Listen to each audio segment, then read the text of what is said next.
Greetings and salutations, everybody. Welcome to the Hoopercast. My name is Connor. My name is sometimes Hooper. Depends on who you are and if I know you. And if I don't call me either. Call me sir or good sir or, respected Fine, stranger. gentleman. Yeah. Okay. Yeah. Good. That's good to know. I mean, I know you, so I guess I'll call you Hooper. You can still call me sir and good sir. I won't turn down sir from people I know. Oh, well, I don't know. That sounds weird. You're grandfathered into informally greeting me. I'm not gonna start saying yes, sir. I'm not going to do that. Yeah, that's not gonna I'll just happen. tell you right now that I'm not going to do that. I'm not going to call you sir. I have zero interest in calling you sir. Well, that's Dustin, everybody. Hi, Dustin. Hello, everybody. Excuse me, I need another spoonful of beans. Spoonful of beans helps Hooper's tummy settle. Hopefully, all it's done is give it problems so far. I'm having a grilled cheese right now. I got body problems today, man. My tongue is all screwed up. My tummy is all screwed up. Really? It's a terrible day. I had some super allergies yesterday. I'm feeling okay today. Yeah. So, man, I don't know what it is. I think I'm dying. On my time hop from today, like 5 years ago, it said something like, I'm dying, allergies are awful. And I'm like, hey, I'm dying right now and allergies are awful. Let's see. 5 years ago, I shaved my face 3 times in one day for some reason. I was attacked by fire ants, looks like. Oh, and guess what we're talking about today, Hooper? Oh, damn it. That's a really good transition. It's such a good transition. All right, we're going to talk about Ant-Man today. Oh, Ant-Man! Best transition ever on the Hoopercast. We're going to talk about Ant-Man today on the podcast. This is going to be our main, probably sole topic. Why not? Yeah. Yeah. So today is Monday, July 20th. So we've just come off of the opening weekend of Ant-Man. This is I don't even know. Let's just call it the 11th film in the MCU. It's probably not. Yeah, I don't know. Is it? Hold on, Dustin. Okay. Iron Man 2, Thor, Captain America, Incredible Hulk, Avengers, Iron Man 3, Thor 2, Cap 2, Guardians, Ultron. Oh, it's the 12th. Oh, my so God. close. Well, if you don't count the Incredible Hulk, which You should add in The Price is Right, like Lost sound. Dun, dun, dun, dun.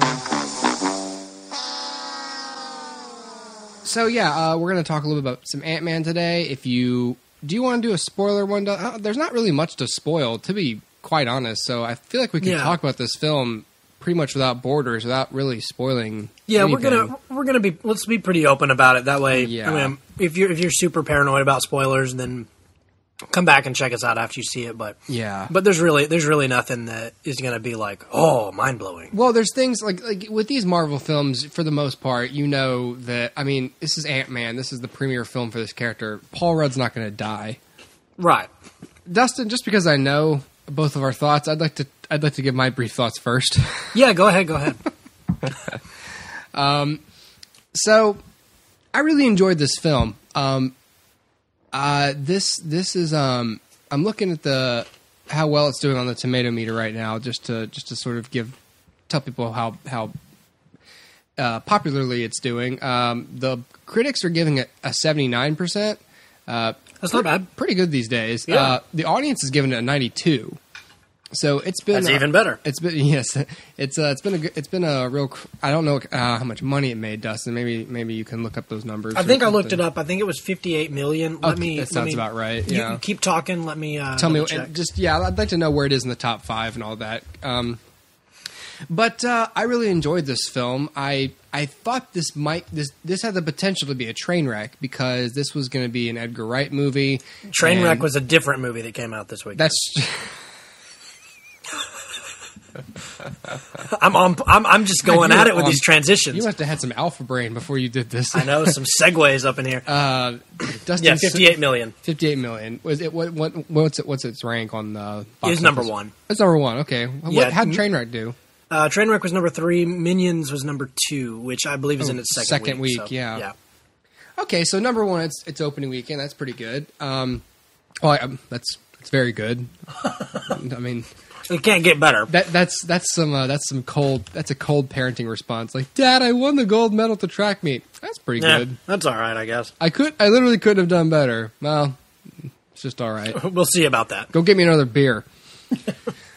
This had the potential to be a lot worse because Edgar Wright left the project at a certain point. We can talk about that a little later, I guess, or not. I don't really care.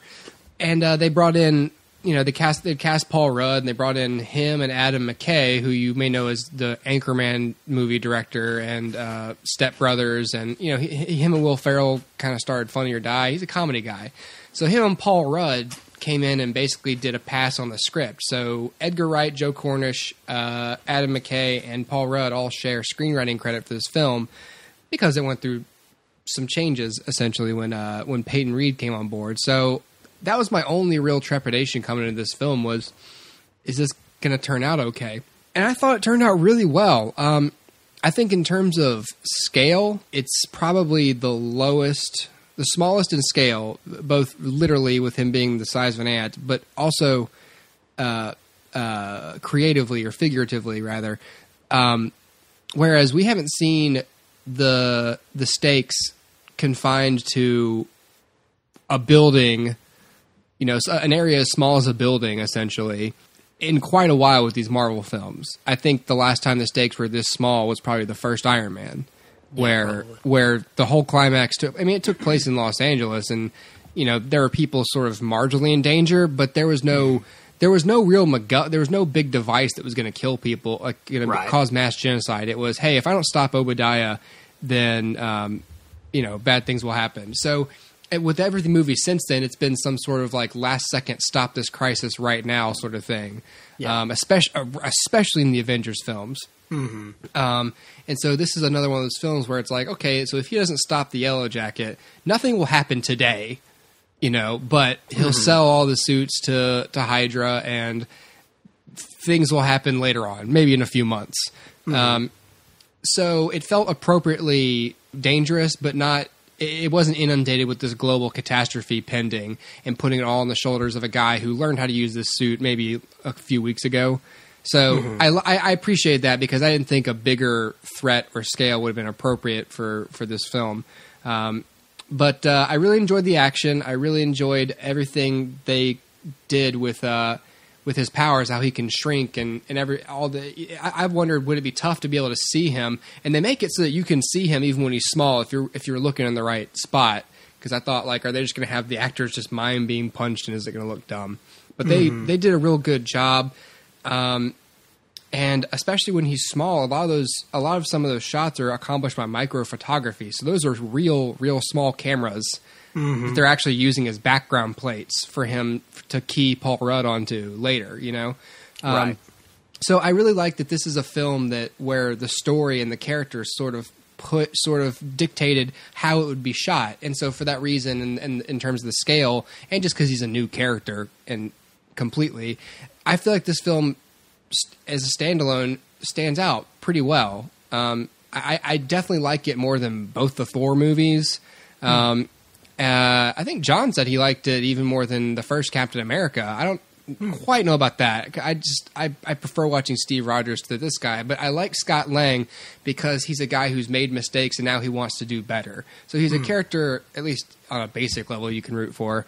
I don't want to reveal too much because I don't know how Dustin feels about Scott Lang. I know how he may feel about the villain, though. So the only thing I will say is that unpredictable. Yes, I think the villain was appropriate for the scale of this film, because if he was going to be like the leader of some alien army or something, and he was this guy Darren Cross, I'd be pretty disappointed because I'd think, well, how in the world did this guy achieve power? Because he's so thinly written and he has there's nothing about him that makes me believe that he could command all these people. But I believe that he could be this crazy driven CEO scientist dude who again can only who's going to plan something that's bad, but he doesn't have the means to do anything bad right now outside of this suit. So I thought that he was probably in the grand scale of villains pretty thin, but it's not like it's Malekith in the Thor movies where this guy's going to do terrible things, but I don't know anything about him, nor do I care. Right. No, I'd agree with that. I don't think he's a good villain, but I don't think he was necessarily inappropriate for this film, I guess. Okay. But if I'm being perfectly honest, I don't have that many feelings about him. He was adequate. Sure. I was there to see Paul Rudd. I was there to see what the suit could do, and I was pretty happy. The last thing I'll say, because I need to let you talk, Dustin. I'm glad that for the most part, save for one obvious section of the film, I was pretty glad that it stayed away from setting up Civil War, except for the stingers. Sure. You know, there's the section of the film where he goes to the Avengers headquarters, but that doesn't even have anything to do with Civil War. That's just that's just one of those things where it should be in the movie because they exist in the same universe, but they didn't waste too much time there. He still was there to do a thing outside of what he did trying to get that thing. It was still part of the plot. So sure. I appreciated that they didn't rely on that too much. So anyway, let me let you talk, Dustin. Overall, I liked the film. I thought they did a good job with it, and we'll see what they do with him in upcoming movies. It'll be interesting to see him dance around and punch the Hulk in the face or something. I don't know. Right. So Anyway, all right, Dustin, have at it. Well, essentially, for me, it was a matter of. I didn't think the film was bad, but I also didn't think it was excellent. I was in between on it. So, I guess if you were going to put it on a scale of 1 to 10, it would probably be like a 6 or maybe a 7. Just because probably a 7. I mean, it's not bad. I guess to me, the biggest flaw of the film is that it was kind of generic. And what I mean by that is the way it was shot, the direction, didn't have much style.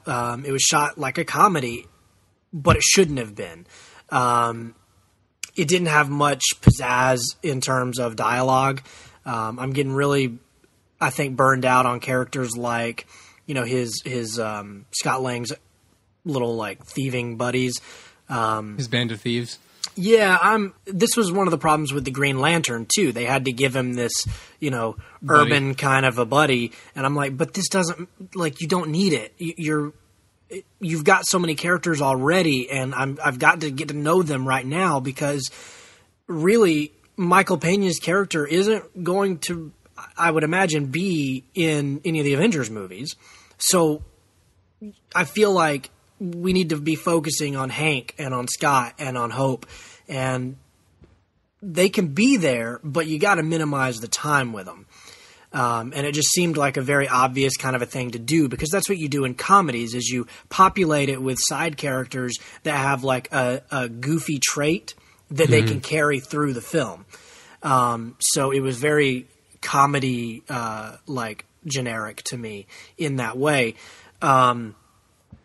But yeah, I think just in its style and even in its plot, I felt like it was fairly generic. I'll go ahead and talk a little bit about the villain. I had this throughout the film feeling like I've seen this before, and it's really just Obadiah Stane done all over again. Yeah, there's a reason I mentioned Obadiah Stane specifically. Yeah, it really is. He's bald, everything. I mean, it's just I like Jeff Bridges way better. I literally did not make that connection though. That seems, and I feel stupid. I mean, if they gave this guy a beard, then it would be super obvious. But it felt like what they were trying to do was, sort of the Iron Man kind of a thing where let's take this character that nobody really knows, nobody really cares about, and make him relatable and likable. And to me, it was less interesting than Iron Man, mainly because Scott Lang is less interesting than Tony Stark. He is. He is. And even Hank Pym is less interesting than Tony Stark. But I would have, between Hank and Scott, I think Hank is the better character. And that's a detriment to the film. Scott is he's got this thing, right? If you were going to talk about his character, maybe the first thing you would talk about is his devotion to his daughter. Mm-hmm. And that's great. But to be fair, that's not a unique character trait. I mean, pretty much all on-screen parents have that trait. Except for the track dad I just mentioned. Right, and every Spielberg movie ever. But yeah, I mean, that's not a unique character trait, so it's hard to say, like, that's a great thing. So then you talk about his other traits. But I'm hard-pressed to find them. I know he doesn't like violence, but he kind of does a good bit of fighting. I know he doesn't like to steal, but he does. I don't really know why. I'm just a little hard. It's difficult for me to find a character in this person. To me, he was just kind of boring, and to be fair, he was funny, but it was more like the funny of a writer wants to give the audience a kick rather than that this is just a funny character. For me. So it's not that it wasn't funny, it was just that it felt like a more obvious funny than something like, even Guardians of the Galaxy felt more organically funny. So anyway, but yeah, Scott was not a super interesting character. A lot of the movie I felt was telegraphed. So you have these moments where he says something about his daughter, or his Hank Pym says something about his wife, and then Hope says, "When are you going to stop telling me that lie?" And I'm thinking, probably in the next 30 minutes, I would assume. Certainly by the end of the film, right? Right, and then you have things like, the quantum realm. Let me tell you about this real quick. And I'm like, okay, so I know we're going to end up in the quantum realm. Right. Great. That was the one thing that when he said, don't mess with the regulator, you'll go into a quantum realm. Something about time and space. And I thought, okay, so we're going to go to the quantum realm at some point. But two, time and space? What does getting super, super small have to do with time and space? Yeah, it's strange. I understand getting smaller forever, but why does that put you into this this limbo? Right. Yeah, so I'm glad they didn't do anything, because I thought if he gets smaller and smaller, is he gonna time travel back to before his first prison sentence or something and start? I thought that was going to turn out a lot worse. Sure. Yeah. But no, that's true. I didn't even think about that. But then if they weren't even going to do it, then why mention time and space? Yeah. I guess they want to leave the possibility open. Yeah. And then maybe another fault I think of the film is something that I think you talked about positively, which to me was the stakes of the film. I didn't feel like they were high. We didn't find out until the third act that it was even Hydra that he was dealing with. We didn't find out what really. I mean, we know, okay, Hank doesn't want the Yellow Jacket to be a thing because of, reasons that this guy seems crazy. But I don't really have a clear idea of what the stakes are, and if the mission to break in and steal it or whatever fails, what's going to happen? Like immediately, what are the short-term problems that will arise because of the failure? And I'd never felt a sense of urgency about it. In fact, they had enough time to give me this B story with another Avenger, and that to me detracted from the sense of urgency. Because here's a thing that isn't really a part of this film. It's almost like an advertisement for another film or a reminder of another film. And to me, it didn't flow very well. I mean, of all the places that this one unique item that they needed was, it had to be there. It just broke the pace of the film for me. And I know sometimes I say okay, well, they didn't mention Avengers like in Daredevil. I'm like, the connection wasn't strong enough. And then I'm like, oh, but here it's too strong because you did too much with them. So I know I'm just being difficult to please, but I don't know. I guess I just felt like in this film, I don't need you to remind me that we're a part of a larger universe right now, but I need you to, because the SHIELD thing at the beginning was enough. If they never mentioned another thing other than the fact that Hank had dealings with SHIELD, and we saw Peggy and we saw John Slattery, that was enough. I didn't need anything else. I didn't need a fight scene. I didn't need any of that. So all of this kind of just compounded to feel like one of two things. Either you're using this film to advertise something that's coming, or you're using other films to justify this film. And either way, I don't like it. So anyway, but that may just be, it's like I've said before, the cinematic universe is the best and worst thing that's happened to film, to superhero films. And I think this is an example of the worst because I don't know what I would prefer. Would I prefer a smaller connection or a bigger connection? Because I've had it both ways and I didn't like either one. So I'm not sure at this point what I want. But it's neither of those things. Anyway, long story short, I guess it just felt generic. The everything that happened was sort of telegraphed in advance, and so it was predictable. The character of Scott Lang, they didn't give me enough about him to assume that after this mission is over, he's going to continue wearing that suit and continue doing things. It's not like, I don't know, an Iron Man kind of a guy, or let's just use Spider-Man, for example. With Spider-Man, with great power comes great responsibility. After I defeat Green Goblin, there's still going to be jewel thieves. There's still going to be burglars. There's still going to be people who are mean and need to be brought to justice. And I have the power, so I'm going to do it. That gives me the sense that a sequel is always warranted with Spider-Man. But with Ant-Man, I didn't feel like they did a good enough job of explaining to me that either Scott loved being Ant-Man so much he's going to keep doing it, or that the city or the world needs Ant-Man so much that he's going to keep doing it. I never got either of those. So a sequel doesn't feel as warranted as I feel like it should, because there's going to be a sequel. It says Ant-Man will return. So, but why? Is it just because Anthony Mackie asks him to, or what? So far it appears that way to me, at least. Yeah. Yeah, which isn't a very strong motivation for a character to keep doing what he's doing. Just because then you're setting up the fact that every time we see an Ant-Man movie, someone's going to have to ask him to be Ant-Man. It's not like in between movies he's being Ant-Man still. And he'll go, all right, I guess I will. So for all of these reasons, I didn't find the film as enjoyable as I feel like I wanted to, or as I you know, because Ant-Man's such a strange concept. It could be done really, really cool and, like, be different. But I felt like it aped a lot of the original Iron Man film and didn't, just in its generic kind of tone and generic comedy, you know, almost television-type directing, didn't set it apart. And it's like I told my girlfriend when we saw the film, the stinger at the end, this is a spoiler, so if you really don't want this part, skip forward. It's also a pun. It is.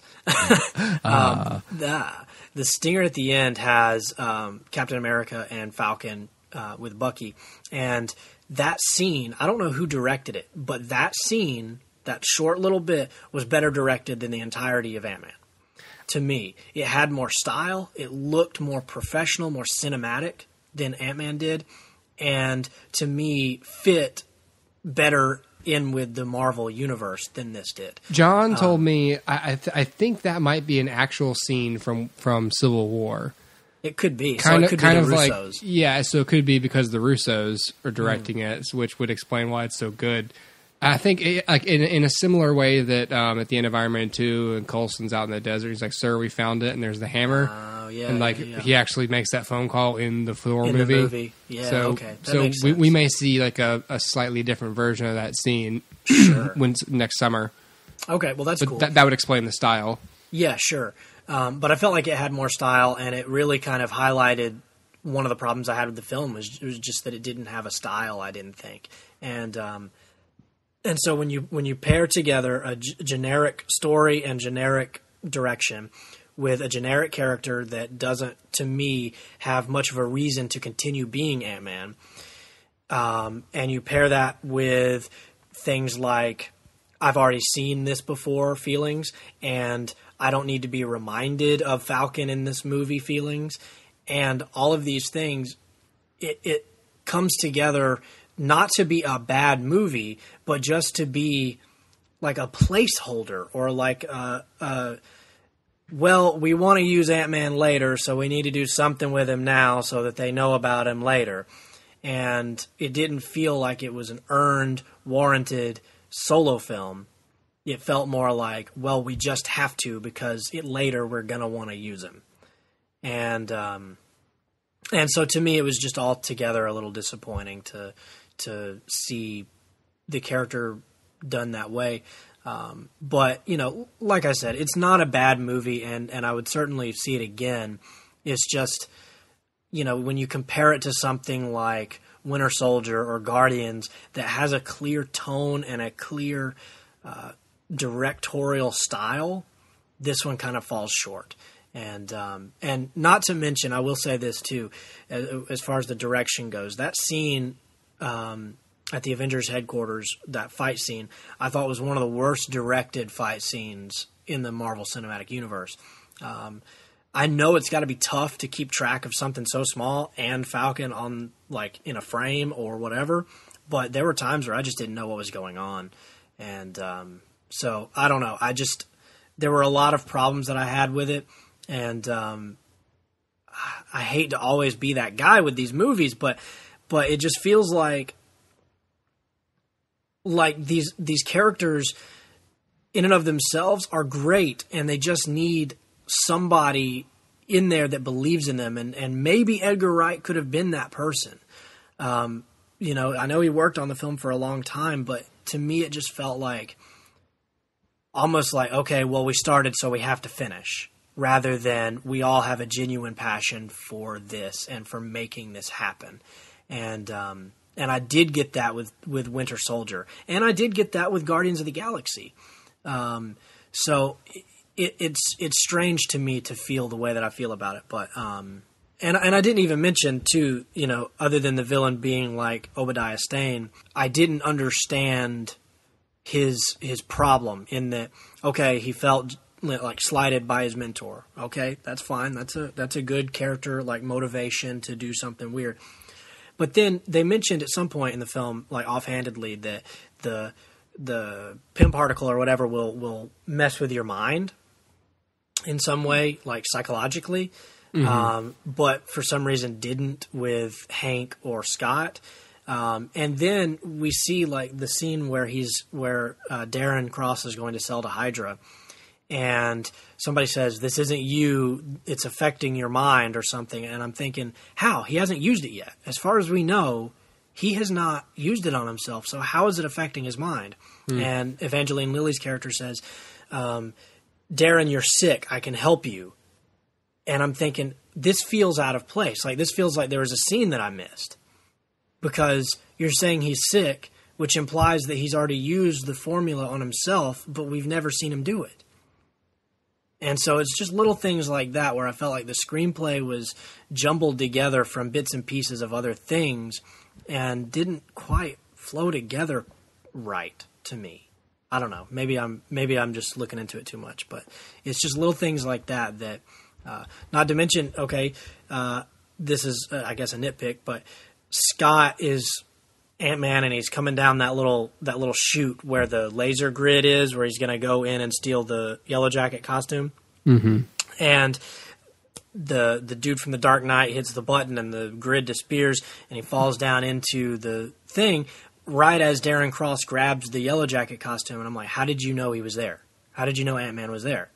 I don't understand. And it's a lot of little things like that throughout the film that made me think either I missed something or the filmmakers did. Yeah, I see what you mean. So I don't know. Like I said, it isn't a bad movie, and I would watch it again.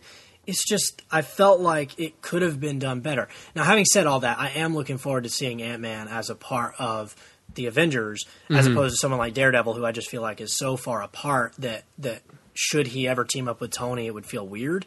This, I don't feel that way. I feel like it would flow well and it would work well. I agree. So I have no problem with that. And I have no doubt that over time the Scott Lang character will be built into something better, and even the Hope character will be utilized in a more fulfilling way. So I don't have a doubt that it will get better. But as for this film, I felt like it wasn't, to me, a super awesome great start. We will have to agree to disagree. Probably. I've well, made. Give me a rebuttal. I literally, this is one of those things where it's like, okay, I can either listen to Dustin or I can write down counterpoints, but I can't do both. Right. I got you. I'll have to listen to this after it's up and go, oh, I should have. Oh. Yeah.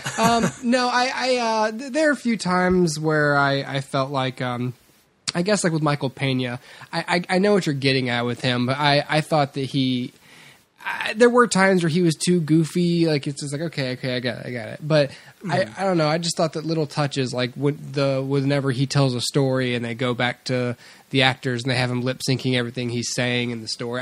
I thought those are little, but that's not really. I thought they were appropriate for this film. That's more just like, oh, that's pretty funny. No, it is funny. So I can give it like a half point for this film because this is where it happens, but not because it works especially well for this movie. Sure. And I guess my point for that is not that he's there or that they're a part of it in some way, but that rather I guess that they helped him in his mission because it makes them feel like an integral part to the Ant-Man character. Right. Which then moving forward and knowing they're probably not all going to be in the Avengers feels weird. Kind of like that was the thing about the first Captain America with the Howling Commandos. It was like, I like these guys, but I'm kind of glad they're not going to get Frozen too because, I mean, I like them, but I don't want to see them every time I see Captain America. Exactly. Yeah, I agree. I think I didn't think their role would be a lot more sinister or anything. I just figured that they were going to serve mostly as this temptation to him of like, hey, come on, dude, being like, I just got past, season 2 of Friday Night Lights in which Santiago's friends tell him what a bitch he is for living with Buddy Garrity and playing football and not being, I don't even know. I don't know Mexican slang. Not being, one of the guys a part of their crew. Like he's somehow less of a man because he's cleaned up, and so I was sort of excited to have that same temptation in front of Scott Lang because it can create tension in the movie of, oh, this is gonna, but then when he finally accepts the job, which ends up being to steal the Ant-Man costume, then all the tension from their presence in the film is gone. So I thought, okay, well, if they're not here to serve as sort of like a soft antagonist to his character development, then what are they here for? And then when they are part of the final thing, I was like, again, I don't quite have a problem with this. It's a little weird that they'd all be on board. I would think that one of them would be. At least one of them would be criminal enough to be a mole for Darren Cross or something. You know what I mean? Like turn out maybe one of them, T.I. perhaps, or what's his face in The Dark Knight. But one of them be like, hey, I'm a criminal. Like I'm all for this noble cause, but I'm not a knight in shining armor. I'm a criminal who wants to get paid. Sorry. Yeah. I maybe that would have served it better. Because then you can have at least one of them be true to their original function in the film. Sure, and you can also develop the character of Scott through that. Yeah. Because there's plenty of times where I'm not 100% sure where Scott's mind is at in terms of, like, if he's on this quest for redemption, which, I believe he is. I'm not quite sure what he's thinking in terms of does he feel he's succeeding or does he feel like he's still trapped?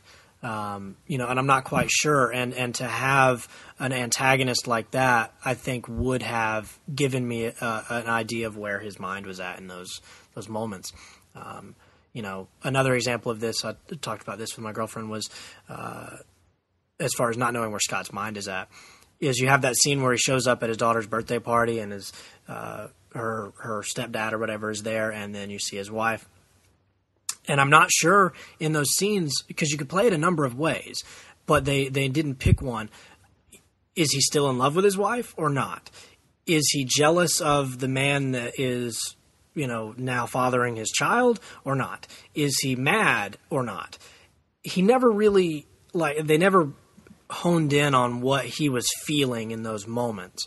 And I don't think that was a fault of Paul Rudd because I don't think it was written. I just don't think they had discussed, well, are you still in love with this woman? Because my girlfriend said she thought what was going to happen through the film was they were going to have that moment where she was like, clean up your life or whatever, and we'll talk about visitation. And she thought what would happen, and this is true, this would have been what would have happened in the 90s. Throughout the film, he would have become the Ant-Man or whatever, and she would have fallen for him again, and he would have reclaimed his, estranged wife. Mm-hmm. So I didn't know if that's what they were going for or what they were doing, because I didn't know where in that one scene. I read it as there's no connection. He doesn't care about his wife at all. But my girlfriend read it as he still wants to be with her in some way. I don't think they want Paul Rudd to be a homewrecker in a Disney movie. No, I don't think so either. But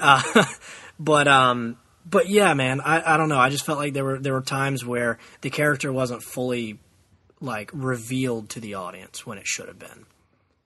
Dude, you know what would have happened if this was like an R-rated movie? What? This is not going the direction you think it is. He would have, during one of the fights, he would have, flown into, a dude's mouth or something, mm-hmm. and then, run down his esophagus into his stomach and then become big again, and just, Yeah, exactly. Oh, yeah. Man. That would have been nuts. Yeah, that would have been insane. That would have been crazy. Somewhere there's some freelance comic book artist that's going, ooh, and he's drawing it right now. Yeah, exactly. That's a great idea, Hooper. Yeah. You're going to get a writing credit on it. Oh, no, I won't get anything. Just one day a check shows up in the mail. Thank you, Hooper, for your inspiration. Oh, no, thank you, kind stranger, for my idea. Well, hopefully Civil War is to your liking, Dustin. I think it will be because it focuses, A, on characters that I already know and love. Mm-hmm. And B, I think it'll be great to see character development in the movie, in that they're going to be very clear with their own goals and with their own desires and what they think is right, and to pit them against each other tells me about their character, and I think that's what I'll take from it. I also think it'll satisfy your I guess your interest in the world before, at the beginning of the film and the end of the film being different. I'm sure we'll lose a couple of characters, and I'm sure, and certain things will be irreparably changed. So I think I think you'll get what you want. Well, as if you're the only one who wants it. Right. But it's true. We'll get that at a Civil War, And the character of Steve Rogers has built into it, this interconnectedness of the universe. Mm-hmm. So I will have virtually no problem, I'm sure, with seeing all of the Avengers show up. Whereas in this film, you start it with S.H.I.E.L.D., that's great, but I didn't expect anything else. I mean, I knew Falcon was going to be in it because of stupid Facebook, but mm-hmm. The point is, I guess that the character of Scott Lang does not in and of itself say there's going to be other Avengers in this film. Not yet. And so I guess I didn't see a point in it. But what I'm saying is that with Steve Rogers, there's certainly, the idea that there will be Avengers in it, and I have no problem with that. I have no problem with seeing Avengers. I hate to come across like, I don't want to see them in the movie, but what I'm, I don't know. Does it make sense what I'm saying, though? I know what you mean. You like seeing them, but you don't want to see them for no reason. Right. I want it to feel organic. Like, I don't want it to feel like the writers shoehorned it in here to sell you on a property. It's not like, Wendy's is selling like a really disgusting French fry, but they're like, but you like the Baconator, so if you pair them, it'll be great. And I'm like, I think I'll buy the disgusting fries because I love the Baconator. Because, sometimes that's what Ant-Man felt like was, well, they don't believe enough in Ant-Man, so they threw in some other things so that I would accept it more. I almost saw that, to be honest, as a time saver in the overall scheme. Like, I do think it served the story. I disagree a bit with the Sam Wilson scene, because mm-hmm. I think on a base level, and I'll include myself on this, mm-hmm. I like seeing little reminders that, hey, this is all the same universe. You know, I actually Sure. prefer things like that to verbal reminders, because I think verbal reminders stick out more, even though they take less time and they're gone in a flash. I really didn't like Michael Douglas being like, well, they're too busy dropping cities out of the sky or something. And I'm like, oh, don't reference it so directly. But so I know it's a weird logic, because for him to spend 7 minutes at their headquarters fighting Falcon and speaking to him, I know I know my logic's a little weird on that, but at least in that scene, like, he was not aware it was the Avengers facility at the time. Sure. Just Michael Douglas used like a 2011 rendering of Google Maps or whatever on that warehouse, right? And because he's old and they can't use the internet, you know, it shows up, and then I felt like everything in that scene sort of made sense, and it also shows Scott's. Now, granted, they didn't go really any farther with his impulsivity, because everyone's telling him not to keep the mission going. He's like, "No, I'm going to get the mission going." But it shows that I guess it showed his competency or his mettle when it came to fighting another. Like, it was almost like a test, like that showed you how far he had progressed in his skills of using the suit. I mean, good enough to fight Sam Wilson, escape him, steal the thing he came there to steal, and escape. Yeah. So I felt like it did serve the story, while also giving, you know, a little nod to the Avengers, and then setting up the whole Sam looking for him at the end, as opposed to just some random SHIELD agent wanting to talk to him. I gotcha. I thought that was, and I guess for them it was an investment, because then they don't have to waste time in Civil War showing you that Ant-Man's on par with these people. They can just sort of refer back to, like, well, kicked his ass, so right, exactly. You know, I'm good enough at least to fight another human being with a suit. Mm-hmm. So this is true. I mean, yeah, I certainly see what you're saying. I guess, you know, I just didn't buy it as easily, but yeah. But I think that's my own problem, because, like I said, I mean, I feel like I come down hard on these movies, but especially recently, or maybe just post Winter Soldier. I think Winter Soldier probably ruined me for a little while. Yeah, I think it set the bar pretty high. It showed you how great these films could really be. That's exactly right, because I love Steve Rogers, and I love Sam Wilson, and I love all of these characters, and I love the way that they interact. Winter Soldier, to me, is still the perfect example of everything working. Every single aspect of it, from casting to direction, everything was working perfect in that movie.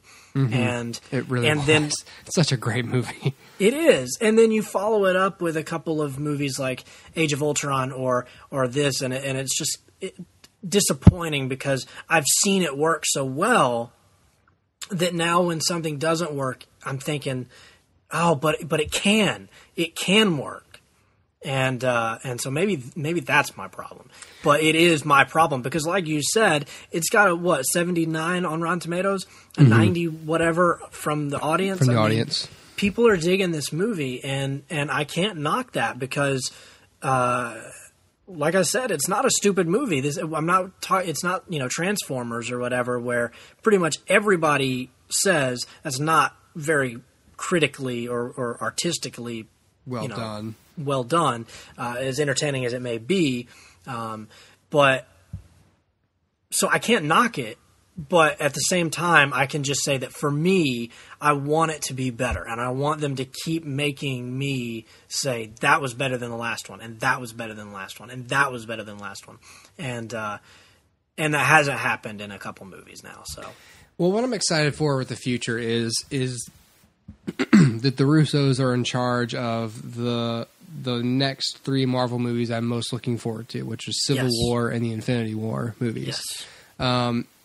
And then the rest of the movies I have not as much emotional attachment to, just because they're either the third Thor movie or their origin story or launch films for new characters, which I'm excited to see, much like this. You know, I mean, I think after a while seeing more Thor films or more Iron Man, it would get tiring to see the same characters go through trial after trial after trial. So it's nice to see new, fresh stories.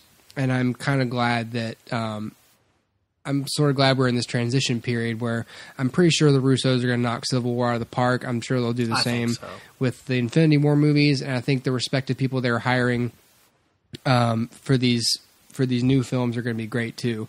My only concern with all that, I have nothing against Joss Whedon or Edgar Wright or what's her face who was going to do the Black Panther. They're all eventually chose to leave these projects, but. So far, I don't know what the woman. Forgive me, I don't know what her name is, but when she Ava left, DuVernay. Yeah, and so people were excited that she was going to be directing Black Panther. I don't know much about her, but she sounded like a great choice. And then she left over artistic differences. Okay, at least you left. Right. Same thing with Edgar Wright. Now I've already talked about this, but I feel like Joss Whedon sort of bitched about it. And I sort of thought he really complained like a little bitch about he did about the studio system and how he's but the thing is, because I feel like when it comes down to it, like, yeah, you're great and I love his work, but you're an employee of these people, and I think at a certain point you forgot why you were there in the first place. You forgot what you were hired to do. Very unprofessional. It was, and so I was a little disappointed with that. So I'm glad that they're hiring talented unknowns or talented little knowns for these films. I just hope that, the problem with that is you get these free-spirited directors in there that, well, I want to have all this freedom. It's like, okay, well, guess what? You're used to not working with a studio. You're going to get paid a shitload of money to work with a studio, and you're getting paid by us, and we picked you because we like what you do. Just remember that there are broad strokes you can't really cross because we have a fucking plan in mind. Right. And if they go, well, man, my vision, let's go, okay, well, why don't you envision yourself outside this office with no paycheck? Right. It's a lot like a television show. I mean, these people are guest directors. Like when Joss Whedon went in to direct an episode of The Office, he didn't go in and change everything and then complain that he was locked into the style of a mockumentary. To a format. Right. Yeah. When J.J. Abrams went in and did it, or Jason Reitman, they didn't complain because of that. But, now it just seems so commonplace to say, oh, well, Marvel, wants things done a specific way. I'm like, well, what did you expect? Well, not only what did you expect from a studio, but I consider Marvel, at least from where I'm sitting, which, say what you will about where I'm sitting, but I from where I'm sitting, Marvel seems to be an exception to other studios. They seem to be really open to creative collaboration. They do, and I really think it's showing in their storytelling with these movies. I just feel like justifiably the only thing they're rigid about is their plan, because they have a lot of fucking plates spinning. They do. They're not going to let one jackass out of Pasadena show up and be like, "I'm just going to tear this plate down because I'm subversive." It's like, look. These are the broad strokes of the plot. This is where this character... No, we're already contracted to give Robert Downey Jr. $50 million. I mean, we're going to do it. Yeah. What if Iron Man, burned himself at the stake because to protest global warming? It's like... Yeah. Are you insane? Right, exactly, yeah. And look, none of them are suggesting that, but they want to do this stuff, and it's like, that would normally be okay, but this has to work within... this larger story. Again, like you said, it's just like a television episode. You can't have Coach Taylor jump off a bridge. Who's going to coach the football team for the rest of the show? Exactly. Yeah. You can't just decide that that's what we're going to do with it. You're not a writer. You're the director. You're here to execute our plan. And again, please don't take this the wrong way. We picked you because we like you. We like your style, and we want you to put your style into this because we think that's the best way to do it. It'll look the best. Yeah, please take that as a compliment and try to just, I don't know. You know what I mean? Well, you're right. The whole thing is a compliment. I mean, for Marvel to put Joss Whedon, this guy that's best known for television, in charge of a multi-million-dollar operation, that's a huge vote of confidence. Yes. And for him to come around and be like, yeah, well, I couldn't do stuff because of toys sales. The flip side of the coin is this. And women. The flip side of which of the millions of coins you were paid. Right, exactly. Like, just suck it up, do your job, promote it well, and then leave. And if you personally can't deal with that, then just say, you know what, I had a great time. The two movies that that I helped make are, some of the highest grossing films of all time. I'm extremely proud of them. But it's time to split, and bye. So there's no reason to do any slandering of the company like I feel like he did. So. Anyways. Yeah, I mean, again, like I understand the position he was put in, but it was a bit unprofessional the way he went out, and I don't know. I think he felt torn. I think he felt like he was losing his cred with some of his fans, and so maybe he felt like he had to say something anti-corporate to get welcomed back to justify himself. Yeah, sure, but it's just like, look, I mean, the smart people get it. Like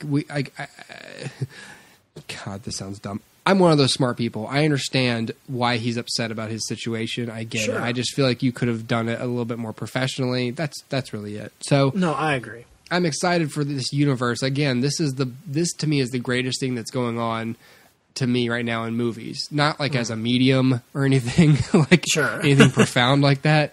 Just to me, these are the only films I see in theaters now. And it's the benchmark of the modern blockbuster. It really is, and so this is an interesting time right now with action movies or with these fun comic book movies. Again, like they're not reinventing the wheel. I just think it's really cool to see essentially a macro version of television in the theaters across several years. I think that's pretty awesome.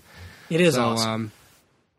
Yeah, and it's just awesome to see all of your favorite characters come together and talk to one another. Yeah, I know people see it. You know, they only look at the business side of it and they get cynical about it. But this is cool. This is just cool to see. Like this appeals to the little kid in me. This is why I like movies, because they're fun. And right now, these are some of the only movies out right now that are just purely fun. And that actually have some thought behind them. Yeah, and competence and direction and forethought. That's absolutely correct. I mean, I completely agree with you on that 100%. Well, I got to go. Yeah, me too, man. But yeah, this was a good episode. If you liked this episode, you can subscribe to us on iTunes, actually. Just search Hoopercast. You can also find us on Podbean, hoopercastpod.podbean.com, facebook.com/Hoopercast, or at Hoopercast on Twitter. Also, hoopercastpod.tumblr.com and hoopercastpod.blogspot.com, both of which you can donate to a PayPal link. If you want to send us money just for the cost of hosting, or maybe to get me a better mic so I can stop Starscreaming. Or, Dustin, I had this idea. We need to get a couple of coffee mugs with the logo on it. That would be legit. I looked on like Vistaprint and stuff, but a lot of websites, they either confine you to one color. You know, like the logo can only have one color. Sure, yeah. Or they have a minimum quantity, and the minimum quantity is always 144. Oh yeah, mugs. Wow. So I'm what would we do with 144 mugs? I guess just give them away for free. I guess so. I mean, someone's out $300. So if you wanna support the show, that's the way you can do it. But overall, just subscribe, listen. Tell your friends. We're also on YouTube, Hoopercast Pod on YouTube, and there's previous episodes on that channel going back a good ways also. So, okay, well, that's it. See you guys next week, where we'll talk about something. I will have finished BoJack Horseman Season 2 by the next time we record, so I might have thoughts on that and other stuff. Yeah, I've got a few reviews ready to go, things that are still in theaters, and also some Netflix stuff. So I even watched a documentary. Well, we'll have to find out what documentary it was next time on Dragon Ball Z. I mean, the Hoopercast. Goodbye, everybody. Bye. Again, we're sorry, Ben Affleck. We should close every episode with that. I'm sorry, Ben Affleck.